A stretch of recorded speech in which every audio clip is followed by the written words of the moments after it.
Bem-vindo ao podcast da LS Jus. Vamos conversar um pouco sobre as notícias de hoje, dia 20 de julho. Olá! O foco hoje é a revisão da vida toda. A gente deu uma olhada nos materiais recentes e, olha, a situação descrita parece preocupante. É verdade. O que chama atenção é que desde meados de abril, parece que muitos aposentados estão perdendo aquelas tutelas de evidência, sabe? Sim, aquelas decisões provisórias favoráveis. E aí estão voltando a receber só o salário mínimo. Complicado. Muito. E o interessante é que o material que a gente analisou coloca isso lado a lado com outra notícia. A aprovação super rápida de um crédito extra, né? Exato, pelo governo federal. Mais de 3,3 bilhões. E aí a análise aponta uma aparente contradição, porque o custo estimado para revisão, segundo essa fonte, seria bem menor, 1,5 bilhão. Então, a ideia hoje é tentar entender melhor esses argumentos, né? Descompactar essa questão toda. Isso. Vamos tentar clarear os pontos levantados.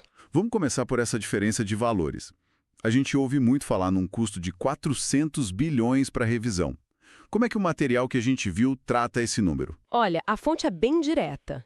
Diz que esse valor de 400 bilhões é matematicamente impossível. Impossível? O termo usado sugere que pode ter sido inflacionado de propósito, sabe? E qual seria o cálculo mais realista segundo eles? O material argumenta que, usando os dados técnicos corretos do próprio INSS, o valor ficaria em torno de 1,5 bilhão. Uma diferença enorme. Gigantesca.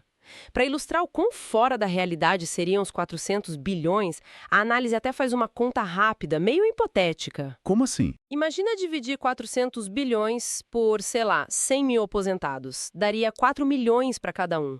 Não faz sentido com a realidade dos benefícios, né? Realmente não bate. E qual a interpretação para esse número tão alto, então? A leitura da fonte é que seria uma tática para assustar, criar um receio no governo, na opinião pública, dificultar a implementação. Entendi.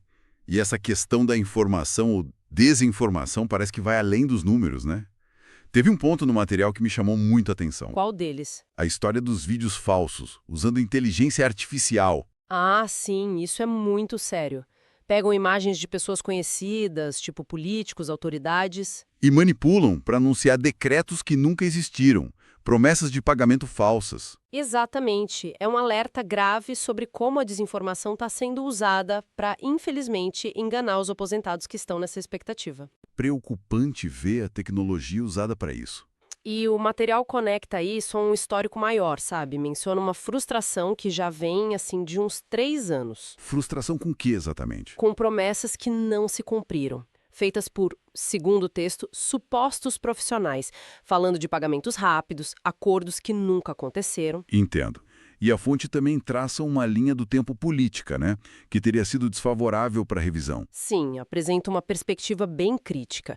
Apontações, por exemplo, na gestão Bolsonaro, ligadas ao ministro Nunes Marques no STF em 2022. Certo. E depois, já na gestão Lula, com o ministro Dino em 2023. A visão do material é que essas ações, na prática, mataram e enterraram a revisão no judiciário. Quer dizer, a análise sugere um bloqueio tanto judicial quanto político em diferentes momentos. Exatamente essa leitura apresentada. Uma sequência de eventos desfavoráveis. Ok. E voltando àquela medida provisória, a do crédito de 3,3 bilhões, o material usa muito a rapidez da aprovação, né? Usa sim. É um argumento central.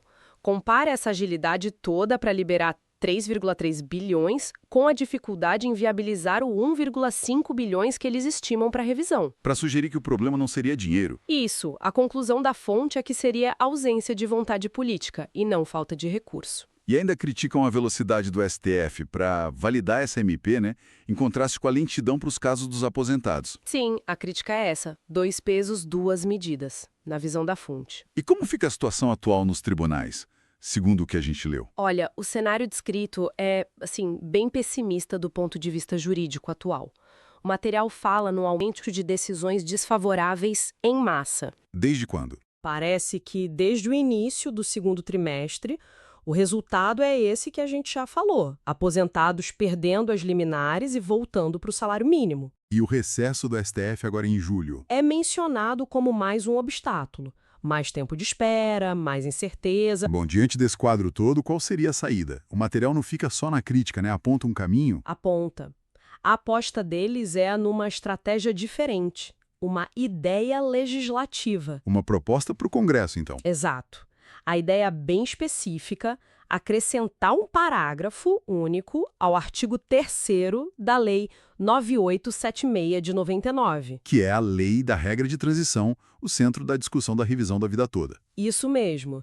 E como isso resolveria, na visão da fonte? Boa pergunta. Qual a lógica? A lógica é que o artigo 3º em si, o caput, já foi considerado constitucional pelo STF lá atrás. Então, essa adição, esse parágrafo único, viria para, digamos, reforçar e clarear a aplicação da regra. Entendi. Criaria uma base legal mais sólida. Exato.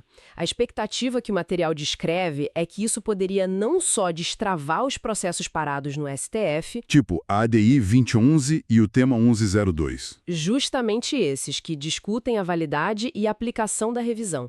Mas, além disso, a ideia é que essa mudança na lei poderia blindar o direito Blindar contra o quê? contra futuras disputas judiciais ou talvez contra mudanças de entendimento do governo. A aposta é clara. O caminho agora seria pelo legislativo, não mais pelo judiciário. Parece uma mudança de foco total na estratégia. E como fazer isso avançar no Congresso? Porque não parece simples. Não é mesmo. A estratégia sugerida no material é bem política. Como assim? Aproveitar o clima político atual. Menciona eventuais tensões entre Congresso e Executivo, por exemplo. E também a proximidade das eleições municipais. As eleições. Como isso ajudaria? A ideia é mobilizar os aposentados, os familiares, para pressionar os parlamentares. Deputados, senadores, que vão estar buscando votos agora. Pressionar para que eles apoiem essa mudança na lei, essa ideia legislativa? Isso. Mesmo que não seja talvez a prioridade do governo. A mensagem do material é: a solução depende de pressão política organizada, não de esperar um milagre judicial ou boa vontade. Faz sentido a lógica da pressão em ano eleitoral. Pois é. Resumindo o raciocínio todo do material, a revisão estaria num beco sem saída no STF e sem apoio do governo atual.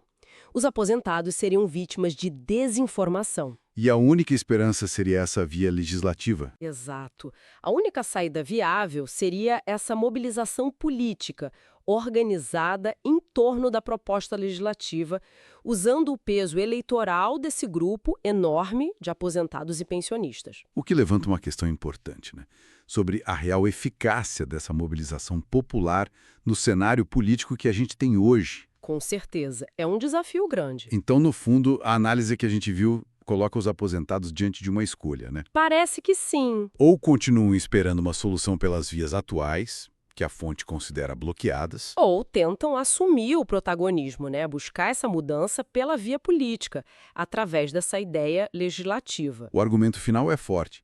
A revisão é apresentada como um direito constitucional que estaria sendo negado por manobras e não como um favor. E a conclusão do material vem com um senso de urgência, sabe? Sugere que é preciso ter um olhar bem crítico sobre as informações que circulam por aí. Filtrar a desinformação. Isso, e agir logo, porque essa janela histórica de oportunidade, como eles chamam, para tentar uma solução legislativa aproveitando o contexto político, pode não ficar aberta para sempre. Uma chamada à ação, então. Sim, uma chamada à ação e à reflexão crítica. Bom, acho que conseguimos passar pelos pontos principais dessa análise. Fica talvez uma reflexão final baseada nisso tudo. Se essa descrição da fonte sobre a diferença de tratamento, sobre as prioridades estiver correta, o que isso nos diz sobre como os direitos de diferentes grupos são garantidos ou adiados na prática, aqui no Brasil? É uma pergunta fundamental para a gente pensar. Com certeza. Bom, agradecemos a atenção de quem nos ouviu e fica o convite para as próximas análises aqui no podcast da LS Jus. Até a próxima!